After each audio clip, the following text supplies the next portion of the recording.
যার জন্য অপেক্ষা ছিল সেই মুহূর্ত এসে গেছে। আইপিএল 2026-এর আগে কেকেআরের ভাগ্য যেন হঠাৎই বদলে গেল।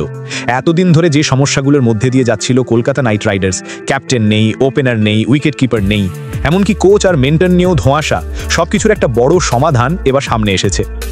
কেকেআরের ভেতরে যেন এক প্রকার ঝড় চলছিল, কিন্তু এখন যে খবর সামনে এসেছে সেটা কেকেআর ফ্যানদের জন্য নিঃসন্দেহে একটা বড় আনন্দের কারণ হতে পারে।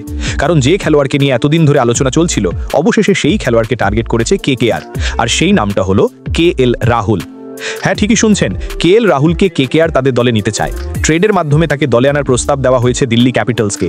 যদিও এখনও চূড়ান্ত সিদ্ধান্ত হয়নি, তবে আলোচনা চলছে দুইভাবে, একটা হলো অর্থের বিনিময়ে আর একটা হলো খেলোয়াড়ের বিনিময়ে। এখন দেখার বিষয় কোন পথে এই ট্রেড সম্পন্ন হয়। এর আগে কেকেআর চেষ্টা করেছিল সঞ্জু স্যামসনকে দলে নিতে, কিন্তু রাজস্থান রয়্যালসের শর্তে সেই আলোচনা ভেস্তে যায়। এখন শোনা যাচ্ছে সঞ্জু স্যামসন দিল্লি ক্যাপিটালসে যেতে পারেন।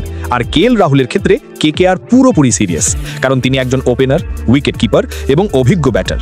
কেকেআরের বর্তমান চাহিদার সঙ্গে একেবারে মানানসই। কেকেআরের উদ্দেশ্য স্পষ্ট, একজন ভালো উইকেট কিপার ব্যাটারকে দলে নেওয়া। কেএল রাহুল সেই জায়গায় একদম ফিট। এখন শুধু অপেক্ষা ট্রেডটা কোন শর্তে হয় এবং কতদূর এগোয়। তাহলে আপনার কি মত? কেএল রাহুল কি সত্যিই কেকেআরের জন্য পারফেক্ট চয়েস? আইপিএল 2026-এর আগে কেকেআরের এই বড় পদক্ষেপ কি তাদের ভাগ্য বদলে দেবে?